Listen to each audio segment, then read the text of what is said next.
seconds. Oh well, I'll stand close. I just realized without the handheld mics, I can't do anything. Okay, this is fine. Welcome everybody to East End Books Provincetown on this beautiful, beautiful Thursday. Behind me, of course, are our fantastic authors, Elissa Altman, Permission, her new book, and Hush Little Fire, Judith Newcomb Stiles, new book, who we had a fantastic event last month with. Judith, you can also visit at Judith Newcomb Stiles Gallery, is that correct? Yes. In Wellfleet, are you open summer 7 days a week? Every day. Every day.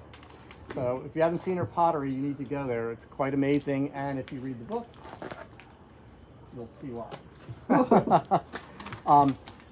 A couple things. If you, we will have all the extra stock books remaining for permission signed, before Elissa goes. So we'll have signed copies afterwards in the store, and then until we run out, you can buy the copies on our website, and we'll send a signed copy unless you don't want it signed. You can say that in the memo section. And then Judith, we still have some signed copies left, but we have a new shipment coming in, so we'll ask her to come back and sign those. So we'll have those available. If you at any point are on this live stream, the video will remain on Facebook for 30 days, and tomorrow it'll be permanently be on our YouTube channel. So you'll be able to see this again if you want to, or if you come in late, you can see it later on. Okay, upcoming events. Our very next event is tomorrow here at 6 p.m. We have the editors from Provincetown Arts Press coming. They've re-released a beautiful new edition of Salt House by Hazel Hawthorne. It's just incredible. The book is inside if you want to take a look at it. There's in-sleeves and everything. It's gorgeous. So they'll be here to talk about that and talk about the amazing Hazel Hawthorne. If you've gone to a 20 Summers event at the Hawthorne Barn, there's so much history about Hazel here, so we're really excited about that. Okay, the rest of the schedule is on our website, and you'll see it. There are 2 events this month that if you live in the greater Boston area and you miss it here, you could see it at our store there. So that is here on the 13th, we have Lori Gwen Shapiro with her phenomenal new book, The Aviator and the Showman, about Amelia Earhart. Option for a movie already. Yep. And then I will have her also in next month at our new store in the Seaport. We're 300 Pier 4 Boulevard next to the ICA Museum. And for that one, she'll be in conversation with the author Tom Perrotta, who you may know, and they've made series and leftovers and movies out of a lot of his books. Then the other one that'll be doing a double hitter is on August 23rd, I have filmmaker and author Samuel Garza flying in from Porto, Portugal, with his new book on Cesar Romero, which is quite an amazing book. So he'll be here, and then on the 27th of August, he'll be at our store in the Seaport. So that's an opportunity to go either place, to see these people. Okay, final thing I wanted to mention to you is August 15th at the Commons on Bradford Street.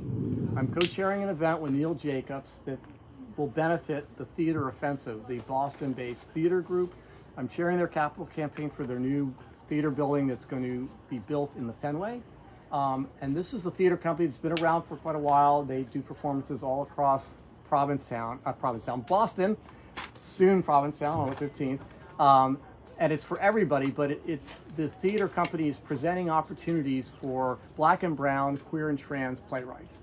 So that's what that's all about. If you can't come to this on August 15th, Theater Offensive will soon have some information about another event I'm co-chairing with the author and actress Christy Cashman on December 7th in Boston at the Quinn, the private club with Quinn that used to be the Algonquin. So we hope you'll come and enjoy and have some fun, see some performances, eat some food, and support a great organization. Is the playwright list doesn't include women? I'm sorry? Doesn't include women. They're Black, brown, does it include women? Queer and trans. Queer, trans. Playwrights, so everybody. Right, but not white women, for example. Well, everyone, they have all kinds of playwrights, but the purpose of the company, of the theater company, is to create opportunities for people that don't have very many in this country. That's a particular group that has that same. Yes, and one of those, to give you an illustration of that, not about a Black and brown, queer and trans person, but I had Matthew Lopez here for a special event for the film festival 2020's COVID days, 2021 or 2020, I think it was 2021, and Outside of Anna, Strangers and Saints, which is now closed. And, you know, he had a hit play, The Inheritance, and won major awards in London and in New York. And one of the amazing moments, I had him with Christopher Castellani, who's got the phenomenal book Leading Men, which Matthew has written the screenplay for the movie that hopefully will be out soon.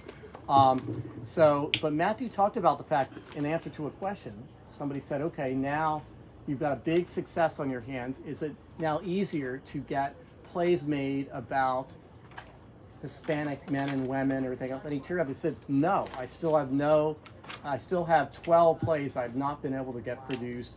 I said, I'm happy about the Inheritance and love it, but you know, we had a lot of white people in that, and I think that's why it got produced. So anyway, so for everybody, but trying to address a need that's there. The issue is right there. It That's is. why I'm Yeah. for your rights, that's why. Oh yeah, okay. So anyway, we have a full description on our event page about both amazing books, and we're running a little late, so I'm not going to say a whole lot other than this book, On Permission, a manifesto for writers, artists, and dreamers, is for anyone with creative impulse, a resource to be reached for during times both fertile and not. And in fact, I've now read it 3 times because I got an early arc, and that's been an inspiration for me as I'm finishing 3 writing projects, and I really, really love this book. Elissa is the award-winning author of the memoirs Motherland, you know I won't say. Tree. Thank you, because I have poor pronunciation. And Poor Man's Feast, all of which are in the store as well. And the best-selling essay Substack of the same name, which I belong to. Thank you. You can belong free, and I have a paid membership. Yes, thank you. Because I want to see everything that you're saying and writing. She is a longtime editor. She's been a finalist for the Lambda Literary Award, Connecticut Book Award, and many, many others. She's appeared live on TEDx stage, Public Theater in New York, so much. You'll see it all there. Some of you are with her at the Truist Center for the Arts, where she teaches, and she has also taught at the Fine Arts Work Center a number of times. Really an instructor. Okay, so then, just this little bit from her Cape Cod studio, Judith Newcomb Stiles creates original ceramics inspired by the textures and vibrant colors of the seashore. While she waits for her pots to dry, she writes. Her short stories and essays can be found in Hemingway Shorts, Kenyon Review, and many other publications. And as she says, she lives with her partner in crime, Mr. O'Hara, who I still haven't met, who helps clean up the house when their 3 kids, Julia, Jane, and Johnny, come to visit. And of course, some of you probably know her daughter, Julia, is quite a famous actress. And her latest project It's 3 boys, 7, 3, and 1. All right, class. Your daughter's latest? Well, I know. She just directed a movie that she adapted from a book, and said she's waiting all her life to direct a movie. So she was very happy doing that. Now she's looking into a couple more projects. What's that movie called? What? The movie called? Wish You Were Here. Wish You Were Here, based on a book. And Lovely movie. And 13 Reasons Why was what? 10 Things I Hate 10 About Things I You? Hate About You. Yeah, That's the one I was trying to that's put like my mind some around. old movie. Yeah. So, Judith's book is Hush Little Fire. Phenomenal book if you haven't read it. We have signed copies inside. We want to thank you all for coming very much. And afterwards there'll be Q&A and book signing. They'll be out here signing, and you can get your books inside. Thank you. Thank you, Jeff. Thank you. Thanks. Thank you, Susan. Thank you, Susan. Hi, everyone. It's so good to see you. So good to see you. It's so good to see you. Yes, in real life. It's wonderful. In real life. Because it's been 5 years on Zoom in little squares. In little squares, right. Judith and I first met at Fine Arts Work Center in 2019 when I was leading a class there, leading a workshop there, and it was one of those situations where, like, the whole workshop, everybody got on so well that they kind of ran away with each other into the sunset. And I think something similar happened this week at Castle Hill at Truro Center. So that was great. But I have known Judith since 2019, and have loved her, no hyperbole, her work, her writing, and And I've seen this in its earliest incarnations in bits and pieces, and I'm just really thrilled and delighted that you're here and that you agreed to have this conversation with me. And I'm delighted to see all of you. It's interesting, all roads lead back to Provincetown. About 4 years ago, 4.5 years ago, Jeff asked me to be a speaker with Michael Cunningham at a fundraiser, and here in Provincetown. And at the, after I, revived myself being, speaking with Michael Cunningham, I was like, oh my God, okay. Somebody asked what my next project was, and I said I was writing a book about permission to make art. And that's really what the book is about. It's about permission. It's about, obviously, permission to write and permission to be a storyteller, but also permission to make art. And we were in a different place in 2021 than we are now.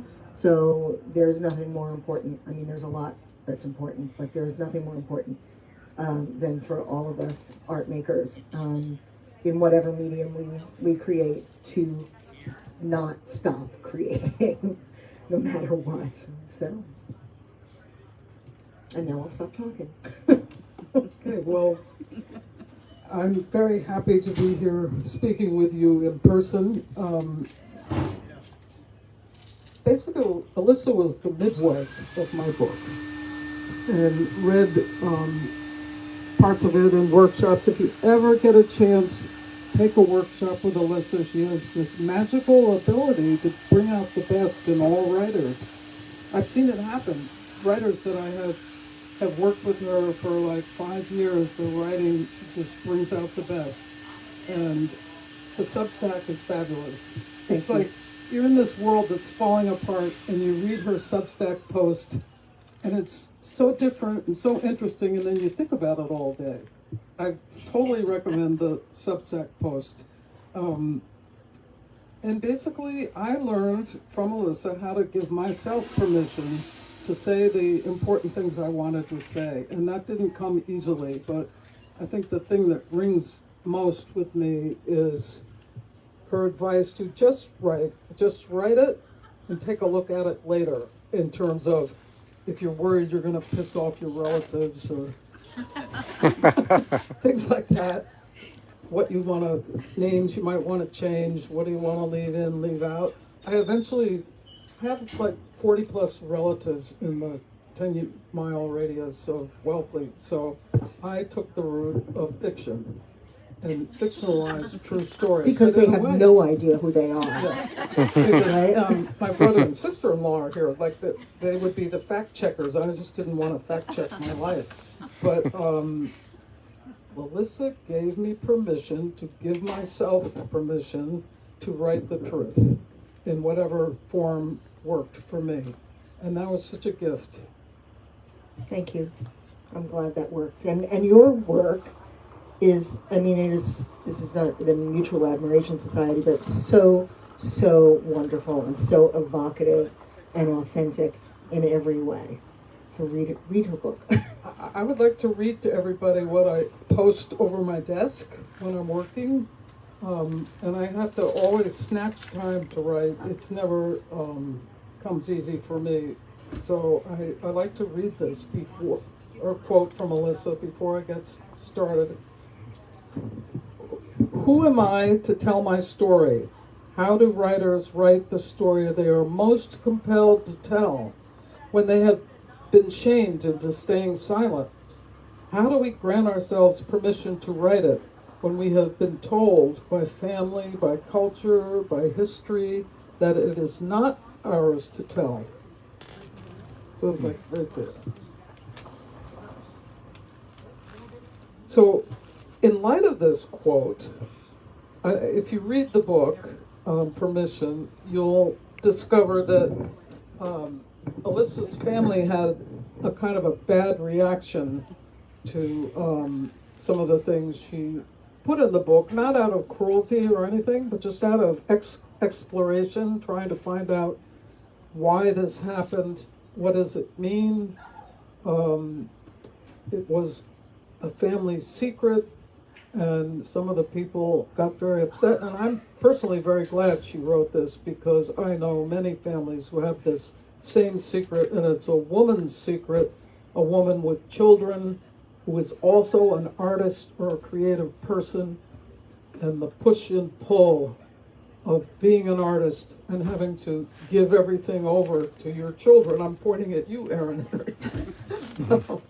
And what does the artist do to reclaim her space? So Elissa wrote about this in one of her memoirs, and maybe you want to tell the story of what happened. Yeah. So in my first memoir was Poor Man's Feast.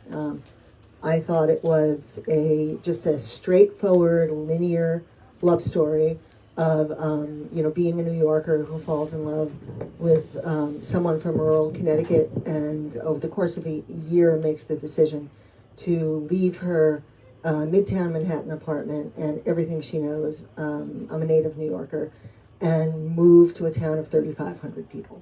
And I was writing a lot about food at the time. So I was writing for Saunders, and I was ghostwriting cookbooks, and I had gone to cooking school, and so that was my background.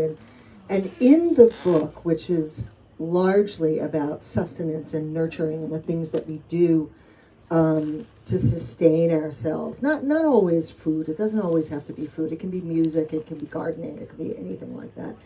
But for me, it was food, and for my dad, it was also food. My father and I were very, very close, and I gave myself the job of trying to sort of unpack and excavate the story of why we were both so focused on food and on the kitchen and on feeding ourselves and feeding the people we love and so on and so forth. I did not get my cooking ability from my mother, who is the world's worst cook, and always has been. She has had no feel for it. So, but my dad was a great cook, and so I'm peeling the onion, as they say, and I'm trying to excavate this, and I come to the story that had been told to me by my dad pretty much every day of my childhood, and that was that when my father was 3 years old in 1926, that's 100 years ago, and my aunt was 8 years old, my grandmother left them. My grandmother walked out, leaving them and my grandfather. They wound up temporarily in an orphanage. They were boarders. On and on. My grandmother eventually came back, and there was, I think that, as Judith said, there was art involved. She had been a classical musician, and she had to sort of make the decision to give up art to raise her family, and it was very hard for her. She was very young. And so I write these 8 lines, 3/4 of the way through the book. And a year later, I am excised by my family. No more holidays, no more Thanksgiving, no more Passover, no more Christmas, no more nothing. My wife and I were godparents to a cousin's granddaughter. That was rescinded. And it's my feeling, certainly now, looking in hindsight, that something else had to have been going on. You don't do something like that is so extreme.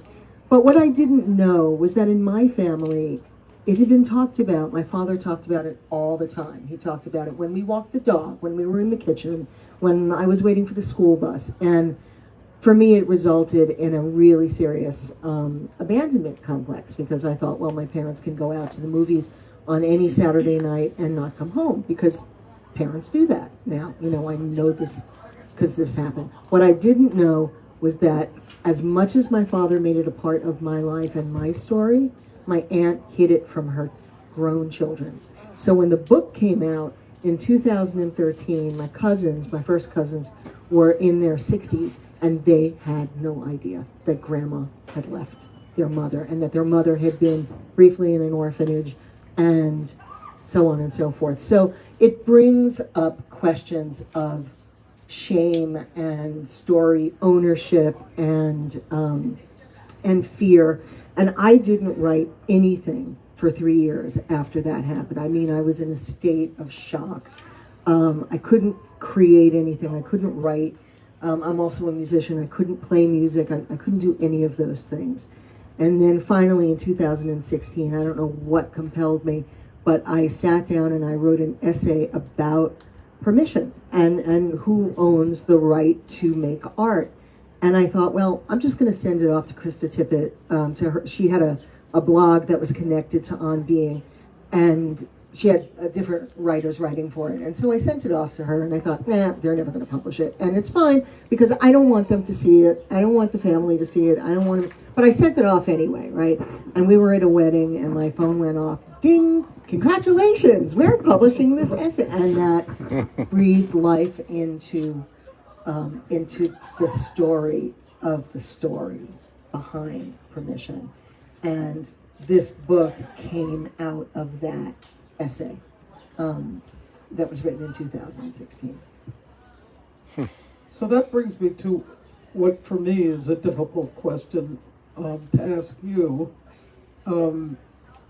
Knowing what you know now about how your family reacted so badly, basically shutting you out, would you have handled writing the memoir differently or letting them know about it? Like sometimes people show the pages to the relative in advance.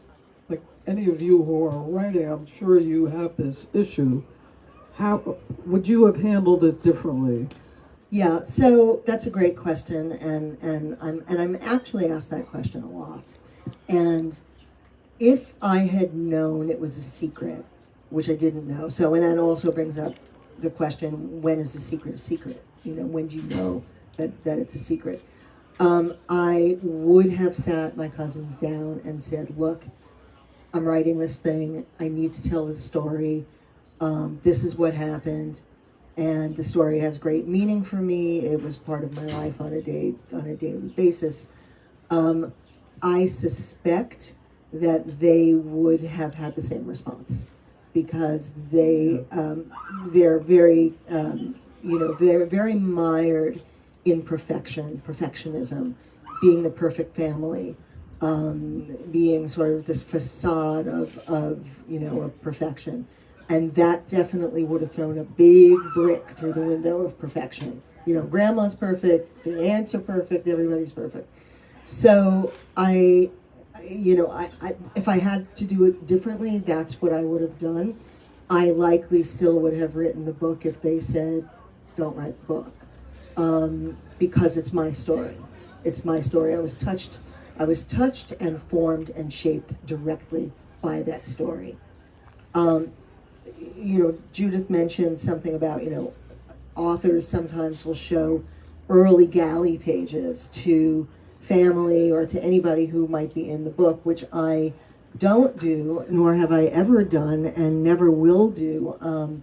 You probably are all familiar with the writer, poet, teacher Honor Moore. Honor Moore famously wrote a book about her father, Bishop Paul Moore from New York, who was bisexual. He was, he was at the highest level in the Episcopal Church, and no one knew, or he thought no one knew. And he wrote his own biography, his autobiography, and that came out in his autobiography. So she wrote her version of the story. He left his papers to her. She writes it. She has 9 siblings, right? 9 siblings. And she gives all of them a copy of the bound galley. The bound galley is what happens before you get this, right? And says, please read this and tell me if anything you want me to change, anything you want, so on and so forth. And they all, but I think 1 or 2 come back and say, yes, we want you, we need you to change so and so, and that is the end of it. The book comes out, gets excerpted in the New Yorker, and the same people who had no problem with it pilloried her in the letters to the editor. And to this day, if you Google Honor Moore, New Yorker, that's the story that comes up not the excerpt, right? So it doesn't always, so showing people things doesn't always work, doesn't always mean anything, you know. Yes. Don't show your work to people if you're related to them.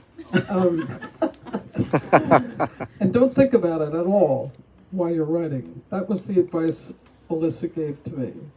One thing I'm very, very curious about that you've talked about before, and it's in permission, is something called revenge writing. Yes. Now, for a long time, I really liked the idea of revenge writing.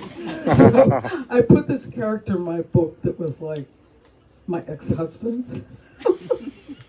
And I thought, oh, I can really go to town on this, because in the book, the fellow's name is Patrick. And in real life, his name was Peter, right? So You'll never know who I'm in the he is, middle of right? writing this character, and I'm in Elissa's workshop, and she starts talking about revenge writing, and I'm thinking, oh, this could be a problem. And why is it a problem? Elissa talked about how if you're just out to get back at somebody, it doesn't move the story along always, most of the time.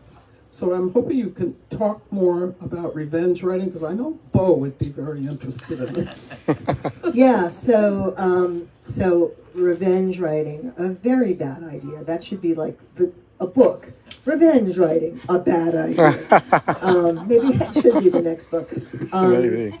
So from a craft perspective, revenge writing creates flat characters. It creates a flat plot, a flat voice. The story, as Judith said, the story doesn't move forward, and you're also asking your reader to get stuck in the muck of someone else's poison, right? And that's not fair to the reader. And I don't always exactly. Well, I don't always say, you should be concerned about, writing for the right or writing for the reader.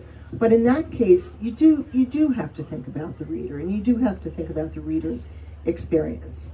That said, in I want to say it was my second book, I wrote the manuscript, and I had 40 pages at the beginning of the manuscript that were not kind, shall we say, to the person who was at the head of my excision from the family. 40 pages, and I send the manuscript off to my editor, and my editor says, "Great, I love it, but the 40 pages are coming out X," right?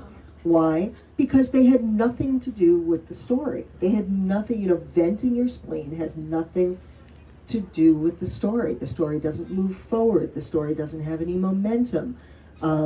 That's where the story loses any sense of its richness, of its humanity.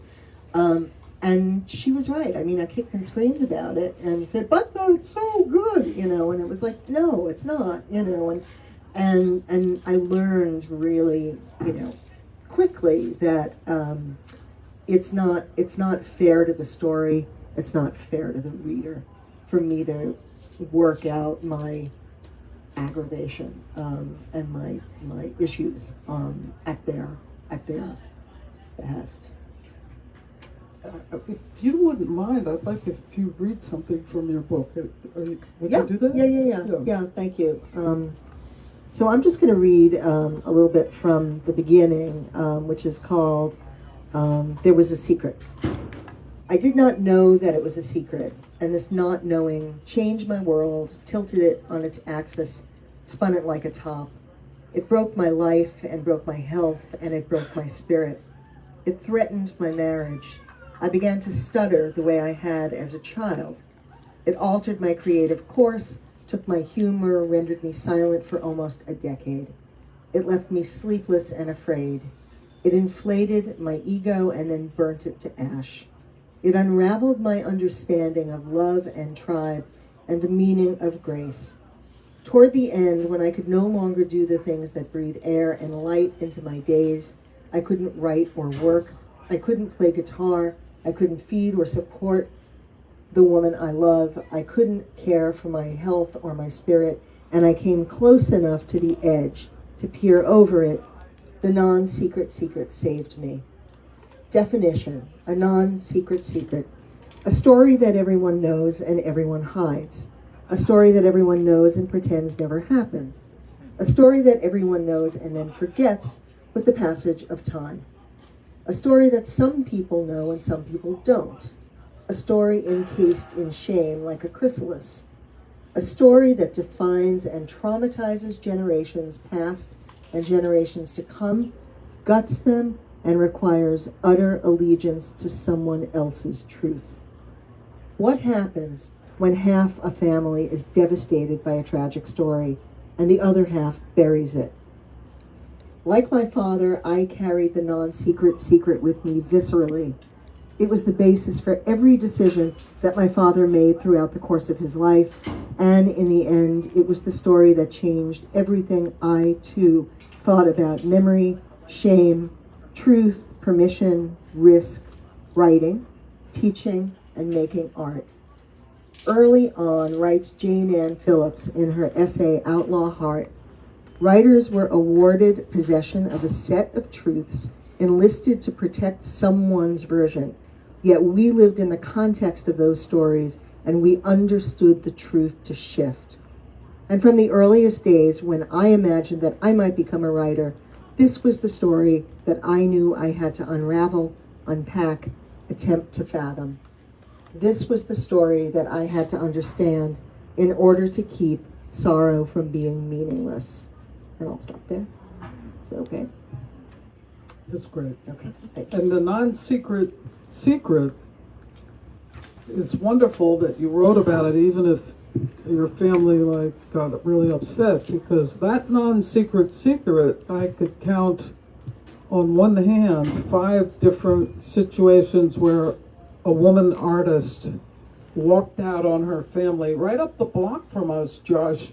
The neighbor, I was 12 years old. The neighbor's mother was a dancer, and she left her 3 children in a, nice middle-class neighborhood to run off with the dance company that her teacher had, and never came back. And it was like this mystery in the neighborhood that nobody ever talked about. And as I grew up, I found the whole woman artist creativity claustrophobic world of her life that she left. So it created understanding for me in your book, and I'm sure other people, to just open up that non-secret secret.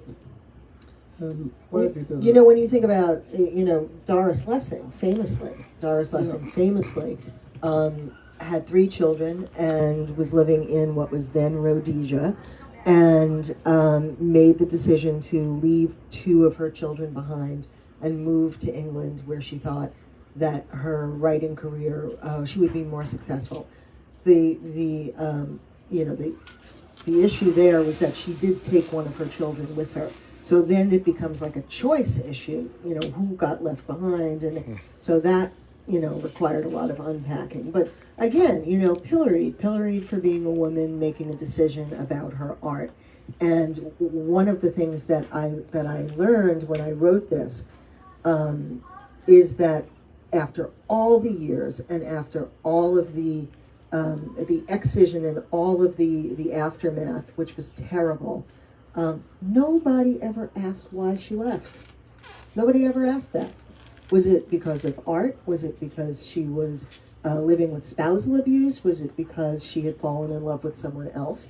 It was easier to pillory her and to paint her with a scarlet letter than it was to ask those questions. So some of you write journals, some of you are writers, and I'm wondering if this is a question that you grapple with. I know that Bo grapples with it. Writing about people that you know or love and being honest and telling the truth, and worried that you might upset them. Raise your hand. Yeah, see, there's a lot of people. Yeah. Okay. So, my final question for you is, it's very hard to find time to write your journal, to write your story. it's all the push and pull from all the obligations of life, and also the little avoidance syndrome. Oh, that old thing? Right. What kind of advice would you give to people? Well, first of all, my advice is write that journal even if you're not considering yourself a writer, because what happens is, from one generation to another, the second generation knows a little bit of information about the family. The third generation, if it's not written down anywhere, it's totally lost. Like on my mother's side of the family, don't know a lot, because it wasn't really never written down very much. So it's almost like an obligation to the next generation to just write in a journal about your family, anything, and maybe you'll like doing it too.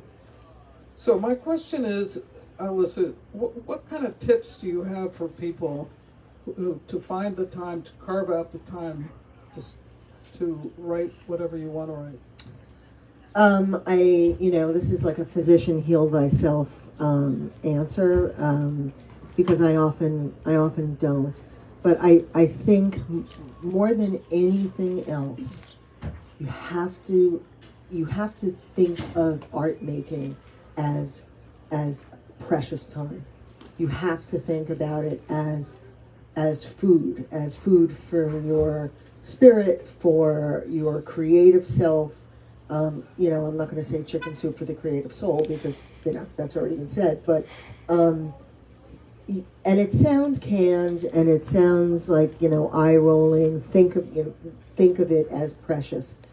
But if you do that, and you do it every day, it doesn't have to be an hour. It doesn't have to even be half an hour. It doesn't have to be 10 minutes. It can be 5 minutes. However long you can do it, find a space, close your door, and take those 5 minutes for yourself. I remember we were, Susan and I were in Marin, and I had done an event with Anne Lamott for Motherland, and we went to her house. I think it was the next day or the day before, and her writing space was actually like in a shipping container that like lived in her backyard, and it had a door, and she has the husband, the son, the son's son, all of the friends of the son's son, the dogs, and the cats. And everybody is pulling at her and tugging at her, and the newspapers are calling, and everybody wants something. And she hasn't written it down, but when she goes into that shipping container and she closes the door, even if it's for just a half an hour, nobody bothers her. And so it's like a training thing. You have to get people to understand that that's how seriously you're taking it. Even if you are just writing in your journal, I'm not saying just, but even if you're just writing in your journal, you're not writing for publication, you are making art of some kind, and you have to take it seriously. You have to give yourself that time. So I don't know if I'm pronouncing this right. Noli Timere? Noli Timere, yes, I have that Timere. tattoo Yes. on it. Yes. So I want to just, in closing, talk a little about your tattoo, because this is very good advice. So I would turn it around. You can't really see it. This is my first tattoo. I didn't know that you were supposed to. There it is, Jeff. I didn't know that you were supposed to have it done facing out so other people could see it. Genius, right? But I wanted to be able to look down and see it. And these were Seamus Heaney's final words, last words. Noli timere, be not afraid. And we move through life, or I've certainly moved through life from a place of trepidation, fear, expectation, disappointment, all of those things. And if I'm going to write, if I'm going to create anything, I have to try really hard to not be afraid of doing it. And it's terrifying. Writing is terrifying. There's no, who was it? Norman Mailer, love him or hate him, called it the scary art. And he was right. But when I decided to get a tattoo, I was like, well, what am I gonna Mom, no, that wasn't going to happen. So that's, and I also loved Seamus Heaney. I adored his work. So that's what it means. And I look at it every day. And sometimes it works and sometimes it doesn't. But most of the time it does. Well, thank you. Thank you. Thank you so much. Thank you, Miss Midway. Oh, thank you all for being here. Really, it means a lot to me. I love Provincetown, and I love Jeff, and I love this bookstore, and I have for a very long time. I was a bookseller, back when dinosaurs roamed the earth, and this is like doing, whatever you believe in, whoever you believe in, this is like doing God's work. Getting words into the hands of people who need words, who need work, and need stories, and we all do. So, check out the Substack. It's really good. It's like a vitamin every day. Thank you. Every time she posts. Agreed. It's like a vitamin. Thank you. Shall we take questions? Q&A. Sure. Would you mind shortly summarizing what they ask? Oh yes. Yeah, thank sure. you. I have a comment. I used to go to a memoir group with Judith, and I've never forgotten what she said about writing, which was, it's like playing with dolls. I love playing Yeah, with it dolls, was. and I would come and I'd say, oh, this is so hard, it's really difficult, and I give my part. So I just wanted to add that, is sitting beside you as someone who says, It's like playing with dolls. And that gets into my head sometimes when I'm going, oh, it's so hard, it's so... Yes. It's fun. It's fun, but my younger daughter threw all her dolls down the elevator shaft, so I don't know what that means. Yes, that's a metaphor. So you mentioned the seed for permission came in 2016, but then there were a couple of books between after that. So Yes. what was that process like? So was the writing of the essay almost permission to Keep go going. back to your art, and then how did it come into? Yeah, it was. Did you all hear that? There were a couple of books that came after that essay, and was that essay sort of a conduit to allowing myself to write the other books? And the answer is yes, very, very definitely. My second book, which is called Trafe, and it's about assimilation. It's about being growing up in mid-century America. The child of the granddaughter of immigrants who have one foot in one country and one foot in another country, and it is universal. I mean, when I was on tour for that book, people of every background came up to me and said, "This is my grandmother's story. This is what happened to us. It's the same story that you hear over and over again." But in writing that book, it's definitely a darker book. There's no question about that. And as I was writing it, I was really worried and really nervous, but the book had to be written, the story had to be written. And I realized when I wrote it that, and I say this not in a snarky way, you cannot be disowned twice. You can't be. But you do hope somewhere inside that, that a memoir about my relationship with my mother, with whom I've been emotionally estranged most of my life, and I had to be called back to her care, one-on-one care, after she suffered a catastrophic accident. And as I am sitting here right now, my mother is getting prepared for hip replacement surgery, hip repair surgery tomorrow because she fell and broke her hip last night. So it's like, it feels very familiar. We're all 10 years older. But those were, Motherland was certainly a story that also had to be told. And but I had to be fair. And in class today, and Dorothy Allison once said to me, if you're going to write, and again, pardon my expletives, if you're going to write your characters as an asshole, you better damn well write yourself as one too. And that really stuck with me. Vivian Gornick's line, "For the drama to deepen, we need to see the cunning of the innocent and the loneliness of the monster." that's what I hope drives Motherland. What was that line? The cunning of the innocent. For the drama to deepen, you need to see the cunning of the innocent and the loneliness of the monster. I have a question. Yeah. When you say emotionally estranged, Mm-hmm. do you mean that you actually were like functioning together, but like it just was really off, or do you mean that you weren't seeing your mom, you were estranged from your mom, and now you're back into her life to care for her? Yes, did you all hear that?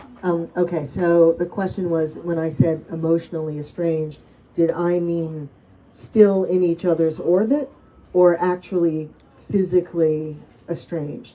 And in 2001, I made the decision to leave New York City, where my mother lived and lives, and move, 2.5 hours away to a place that back then there were no Ubers.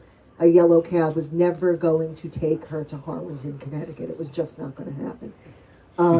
She would show up at my office unannounced. She would show up at my apartment unannounced. Wait for 5 hours for me to come home. It was that kind of thing, and it was an emotional enmeshment that was like a knot. It was not going to change unless I changed it, and I did change it when I put physical space between us.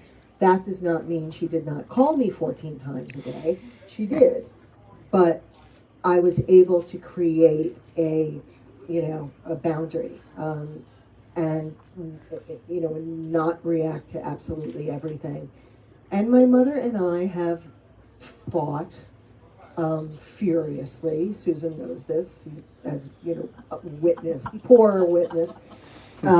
We have fought since my first breath, since I first drew breath. My mother was pregnant, didn't know she was pregnant with me for 6 months. How does that happen? I don't know.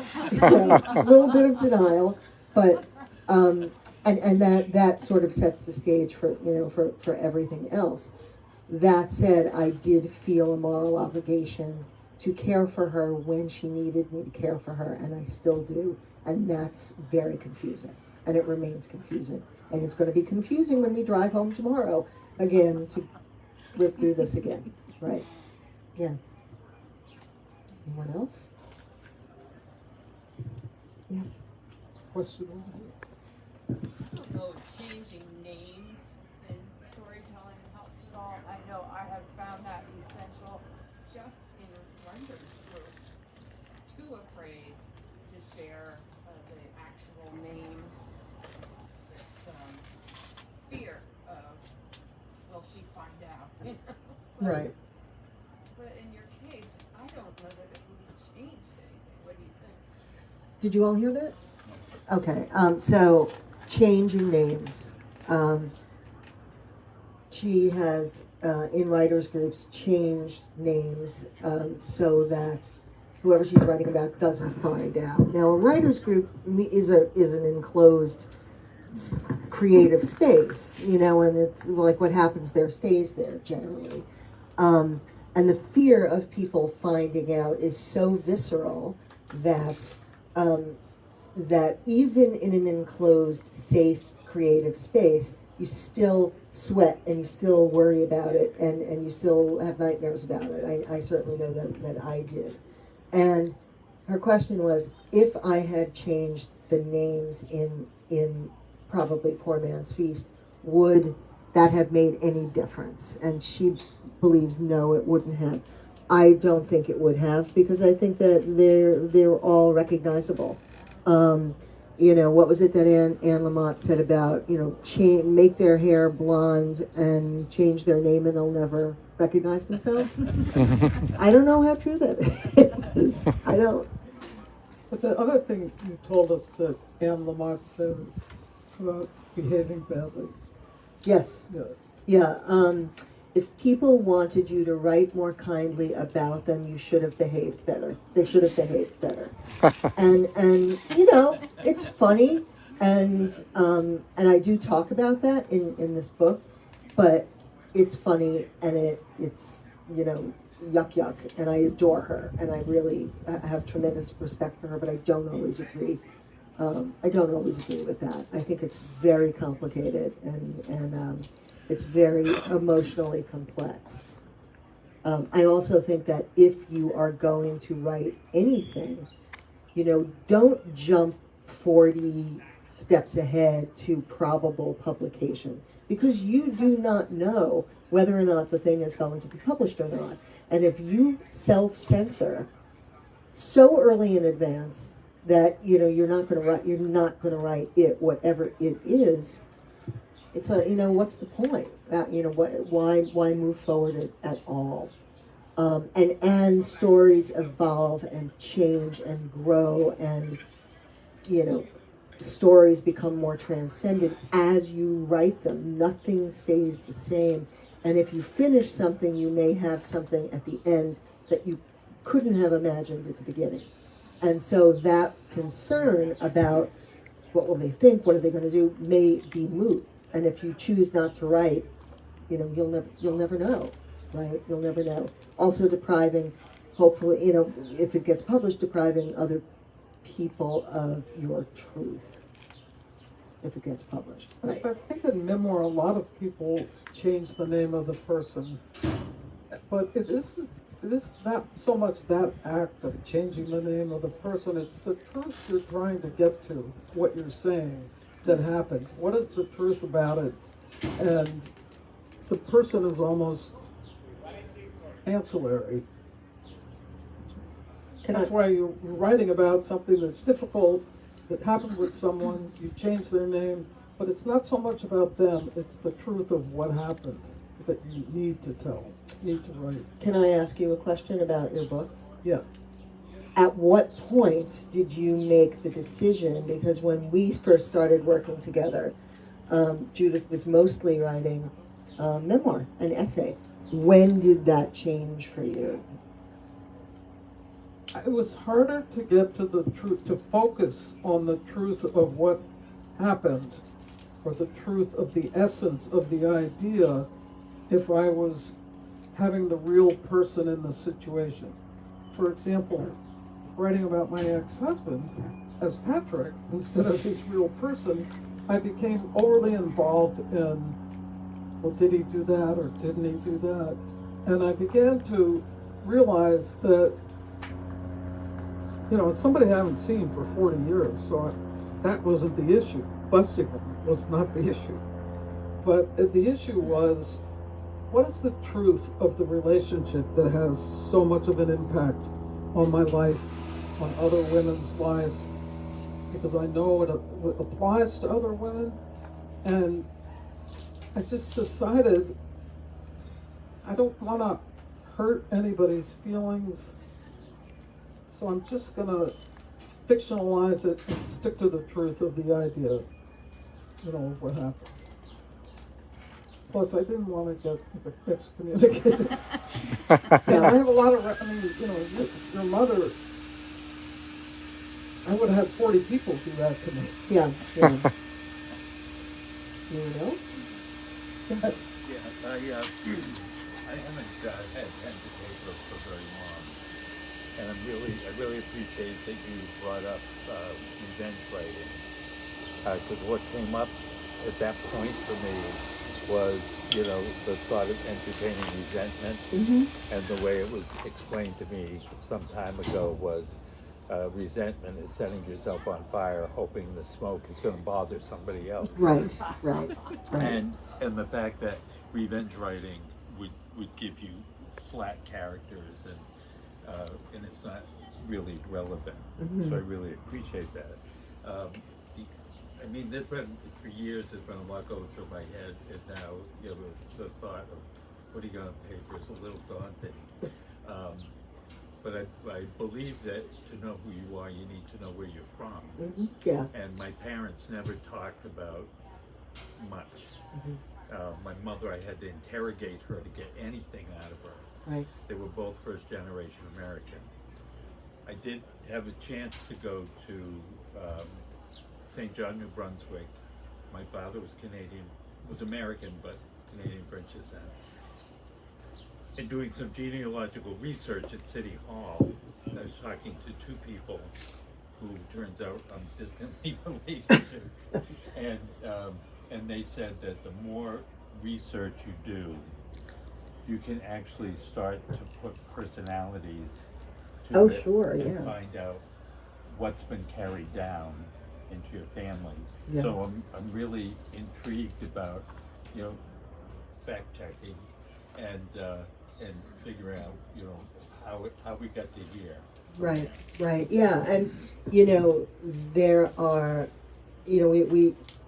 we're hearing a lot now about intergenerational trauma and epigenetic trauma. That trauma lives in your genes, in your DNA, and I believe that. I absolutely believe that. And when I wrote this book, when I wrote this book, and Permission, and I realized that this book, it's a hybrid memoir. It's part memoir, part craft, and the memoir focus was abandonment, and the fact that this has been the theme, the family theme, for generations, and I can see it, and I can pinpoint it. I can sit down with a box of old photos, and I have, and look at them and feel very differently about them now than I did before I wrote the book. And it explained so much to me. And I really, came to have a lot of compassion for these people who came so far before me, and what they were hiding, and why they were hiding, and what they were afraid of, and the way abandonment affected, the possibility of abandonment affected all of us.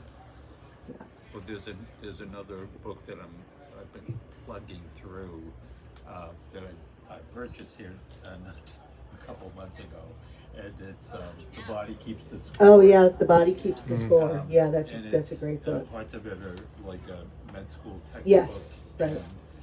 But it's explaining a lot to me, and some of it's really disturbing. But Yeah. I appreciate, becoming aware of all that, because I think it's going to help in the long run. Yeah. Yeah. Thank you. Thank you. He's a very good writer. Yeah, he's a very good writer. That's what she said. Heather? So this is really for both of you. Is there, and the fact that we're at an independent bookstore, is there a book, memoir or otherwise, that you would like to elevate to our attention? Oh, how much time do you have? Yeah, all night. All night. Is there a book I would want to elevate? And I said, how much time do you have? Because I think when I found Gail Caldwell's Let's Take the Long Way Home, if you have not read it, did I make you read it? Yeah, sorry. When I found that book, which, we talk a lot in memoir, their grief is embedded in memoir. It just is, and it, as part of the human condition. And Gail Caldwell was Caroline Knapp's best friend. You all remember Caroline Knapp? She was the author of Drinking, a Love Story in 1992 or 93, long before anyone, especially any woman, was talking about alcohol. And she was the arts editor for the Boston Phoenix, and her best friend was Gail Caldwell, who was the book editor for the Boston Globe. And Caroline became very ill with lung cancer, very young, passed very quickly. And this book, Gail's book, was about their friendship. They were very, very, very close. And it's the best illustration of platonic friendship between two women that I have ever read. And yes, Gail is from Texas, and yes, she can turn a phrase like nobody's business, but it is stunningly beautiful. And my sadness about it is that there are a lot of people out there who have never heard of it. You know, it's an older book, and publishers keep things on their backlist and don't necessarily promote them. But if I wanted to have every memoir student read one book as a master class in and of itself, that would be it. That would be it. And you?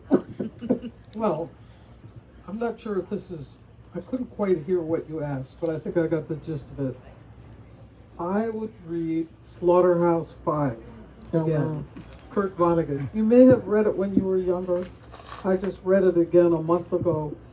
And it's answering a lot of questions for me about war right now and what's wrong with war and what's wrong with happening in our world. And it is so terse and funny and wonderful. I am bowled over by his writing.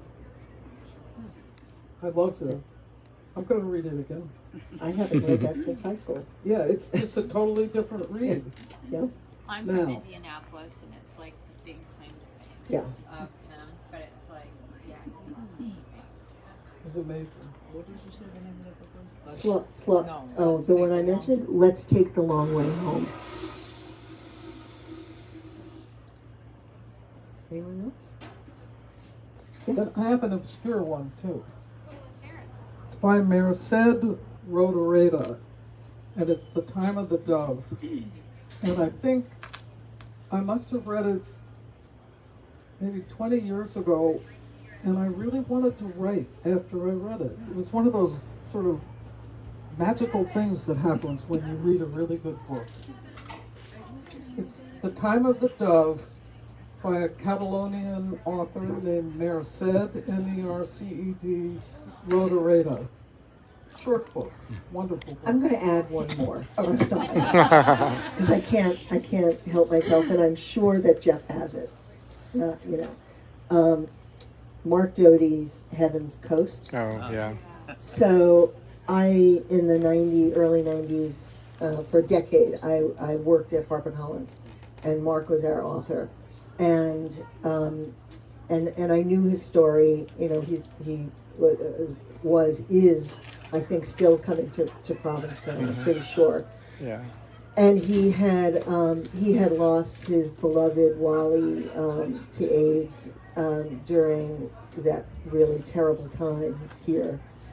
And he wrote this book and I knew him as a poet.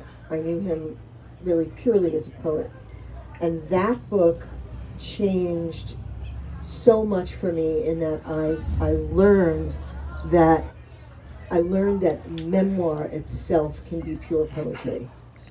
And, you know, sometimes you're like, is a poet's going to be able to write a memoir? I don't know. It is magnificent. It's absolutely magnificently written. And I think that anybody who comes to Provincetown and who spends any amount of time here needs to read that book. Yeah. And I would follow up on that the Paul Lisicky's book Later, of right. course, you're seeing in that book. So in that book, Paul Lisicky's slice and time memoir in the 90s, you know, Paul is coming as a young gay person from the South, you know, just stunned that the fact that you could hold hands with another man or two women could hold their hands, you know, and also kind of nervous being a young fellow at the Fine Arts Work Center among all these people. And then he was the caretaker for Mark's husband.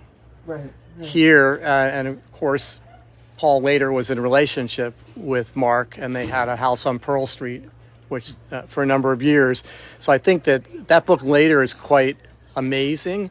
If you want a broader look at his life through memoir, it's his new book, you know, his life through the music of Joni Mitchell. Yeah. Songs so wild and blue. And he's wonderful. He's a wonderful writer. And then I just wanted to say two others that I think are really quite amazing. One of them is Orphic Paris by Henri Cole, which is he's a brilliant poet. We have it inside. It's his only non-poetry, but if you didn't know he was a poet, reading the book, you'd say this language is gorgeous. So it's like the best time in Paris, trippy time in Paris, where maybe you're on something, maybe you're not, but you get lost, and it's a riff on everything from Gertrude Stein to Fu to you name it. And some of his own photography and his friend, another female artist, is in that book. So it's quite, quite wonderful. But and then I did mention later, and there was one other that I was going to say. Yes. I think it's classic, which probably everyone has read, or most of you have read it. I'm guessing out here, and I reread it every year, and that's Michael Cunningham's Land's End, which is a little slice of heaven here. So there's so many good ones. But I mean, and if you like Paul, which I think you would, Paul's book later, then he also has The Narrow Door, and The Narrow Door is a different slice in time memoir, and it's about his longtime friendship with a woman, another writer, a difficult friendship, which made me think of your relationship with your mother in terms of, and in that book, you're seeing it different. You're seeing what ends up being, and you're told early on in the book, what's going to be the end of Paul's relationship with Mark. And so it's quite a fascinating book. He's a brilliant writer. So anyway. Lots of them. I'd just like to thank you for something, which is, I just came back from Ireland, which has very progressive social programs. Yep. All of Ireland, people write, they do art, that when they get to be retired, they're all doing art, and there's this kind of relaxation in the culture. Here, now, when so many of us are being erased from culture completely, it's so important that you are doing this talk and that it's about giving ourselves permission to do art, because that's just not, it's just not what we're getting from this crazy traumatized moment, right? Where it's all about money, stealing, and the fact is, when we do art, we don't know if that art's going to sell. It's not what it's about. So I think this was really, and I'm so aware of this audience. This is an audience of people who all have a voice. How do you have a voice right now? It's got to be with art. So this is really important. Thank you. Wonderful. That's why I grabbed that 12-year-old boy and bought him a journal. That was great. That was so. Did you? Yeah, I did. He had these bright eyes, and he was looking at the books. And I said, "I'm buying a journal for my daughter. You want one?" That's Judith. And Judith, what journal was that? And it was the journal that you designed. It was beautiful. Ptown journal. Special journal. Yeah. We have a line of books, and that's one of them. But yeah. That was very nice of you to do. He's great. He's going to be a writer. Yeah. He was so excited. I just want to say this, not about your book, but I was in cancer treatment last year, and reading your Instagrams and Pete and Fergus and Susan and cooking and everything, it just meant so much to me. Thank you. Well, thank you. Thank you so much. Yeah, if you're not doing Instagram, it's like the University of Instagram. I see pottery from all over the world in different languages. I can't even read the language, but I see things. I thought I knew everything pottery, but I see kilns I never saw before. And all these writers are on Instagram. I know a lot of people love to hate it, especially now, but there is a lot of good in it for that reason. Thank you. Well, you can, I think it was a good time to stop, and you can still be chatting and relaxing out here. I think my employee has left, so I'll go in if anybody wants to buy a book. And we thank you for coming, and hopefully we'll see you again at another event here. Thanks. Thank you, everybody. Thank you, Jeff. Thanks, Rita. Thanks, Lindsay.